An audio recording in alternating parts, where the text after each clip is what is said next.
Lulus sekolah, mau lanjut kuliah? Sampai pusing mau cari di mana? Kini saatnya kamu meraih cita-cita. Nih, pilihan yang bikin kamu makin ceria. Mondok Pos Kuliah. STIA Al Anwar solusinya.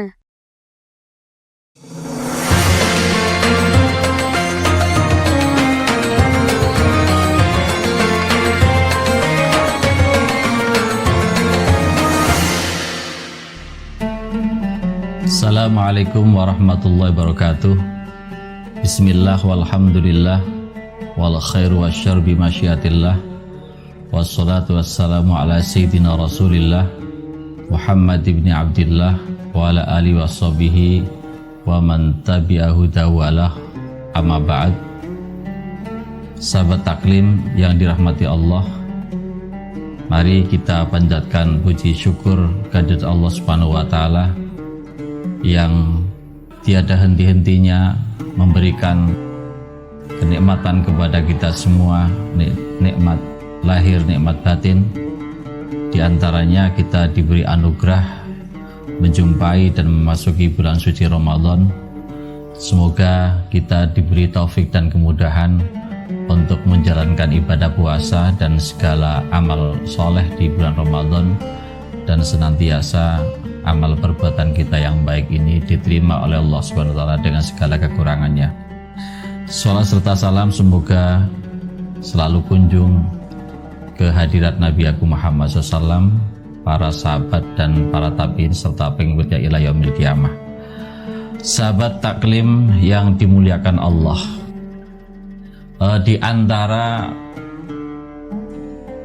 pelajaran yang harus kita ambil dari puasa, khususnya puasa bulan Ramadan, adalah bahwa puasa termasuk mengajarkan sikap tawadhu atau rendah hati.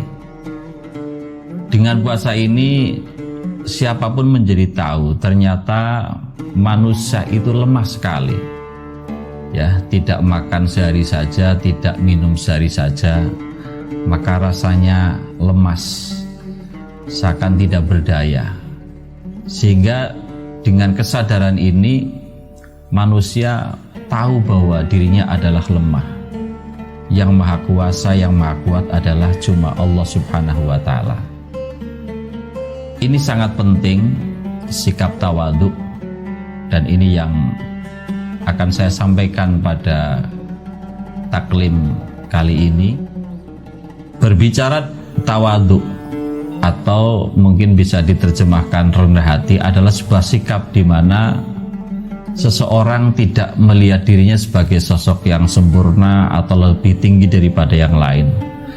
Justru sebaliknya, melihat orang lain mungkin lebih baik atau lebih sempurna, sehingga muncul rasa hormat kepada orang lain, mengapresiasi kebaikan orang lain. Berbicara mengenai tawadhu tidak lepas dari yang namanya takabur, karena takabur adalah merupakan kebalikan daripada tawadhu. Takabur atau al-kibru yang kategorinya min akhlakil madmumah, akhlak yang tercela, itu adalah para ulama mendefinisikannya batrul haqqi wa hamdun nas, jadi sikap menolak kebenaran dan meremehkan orang lain. Sehingga tawadhu adalah merupakan sikap menerima kebenaran dan suka menghormati orang lain.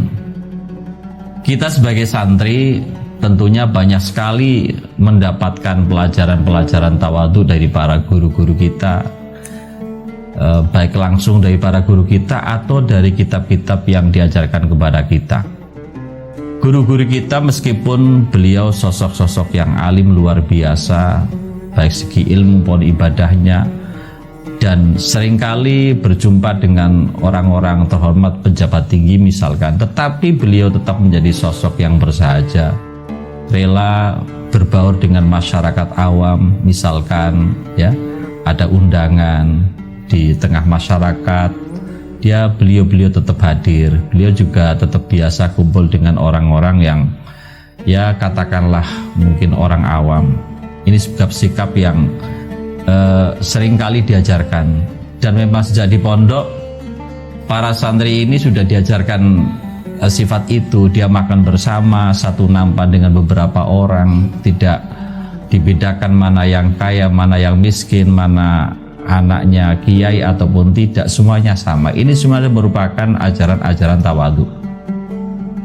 Lalu banyak sekali juga contoh tawadhu, sikap tawadhu yang dicontohkan. Sayyidina Umar itu suatu ketika terlihat sedang memanggul wadah air, batu ma'in. Dilihat oleh Urwah bin Zubair. Ketika itu Urwah bin Zubair berkata demikian, ya Amirul Mukminin la yambaghi laka hadza. Wahai Amirul Mukminin, tidak sebaiknya engkau melakukan hal ini. Engkau adalah presiden, engkau adalah khalifah, Amirul Mukminin. Apa jawaban Sayyidina Umar? Faqala lamma atatnil wufudu bis-sam'i wat ta'ah dakhalat fi nafsi nakhwatun fahbabtu an aksiroha. Ketika banyak delegasi yang datang kepada saya, mereka hormat, mereka tunduk, maka dalam diri saya ada sedikit rasa takabur, sehingga saya merasa perlu menghilangkan sikap takabur ini dengan perilaku seperti ini. Dalam bahasa santri mungkin ini sebagai kafarohnya, ya, sebagai kafarohnya. Beliau memanggul air, dan air itu terus dibawa, tidak boleh dibawakan orang lain, dan diberikan kepada seorang wanita dari Ansor. Tentunya puncak semua akhlakul karimah termasuk tawadhu adalah sumbernya dari Rasulullah SAW. Fama min khuluqin fil bariyati mahmud illa wa huwa mutalaqan an zainil wujud. Di dalam kitab-kitab sirah termasuk Al-Barzanjiyah, di sana dijelaskan wa kana sallallahu alaihi wasallam syadidal haya'i wat tawadhu. Beliau Rasul sosok yang sangat pemalu dan sangat rendah hati. Di sana dijelaskan ada yarqau sabahu yahlubu syatah. Beliau rela menambal pakaiannya sendiri, memerah susu dari ternaknya atau kambingnya sendiri. Ini adalah merupakan sifat tawadhu yang luar biasa. Nah, sikap tawadhu ini pasti akan memunculkan kedamaian, kesejukan, ketenangan. Karena apa? Dari sifat tawadhu ini orang akan menghargai orang lain, tidak menyombongkan diri, tidak mencela, tidak mencaci, tetapi yang ada, yang muncul adalah apresiasi terhadap orang lain, hormat. Sehingga sikap tawadhu ini akan memunculkan kesejukan dan kedamaian. Inilah salah satu sifat yang penting yang harus ditumbuhkan dalam diri kita. Apalagi dengan melalui puasa ini kita harus membangun sikap tawadhu, dan dalam beberapa dawuh bahwa justru tawadhu ini akan menjadikan seseorang tinggi derajatnya di sisi Allah, sementara sebaliknya sifat sombong bukan menambahkan dia semakin tinggi, tetapi rendah dalam pandangan Allah Subhanahu wa taala. Sahabat taklim yang dimuliakan Allah, sekian, semoga bermanfaat. Mohon maaf apabila ada kesalahan. Semoga amal ibadah kita dengan segala kekurangannya dan keterbatasannya diterima oleh Allah Subhanahu wa taala. Wal afu minkum. Wassalamualaikum warahmatullahi wabarakatuh.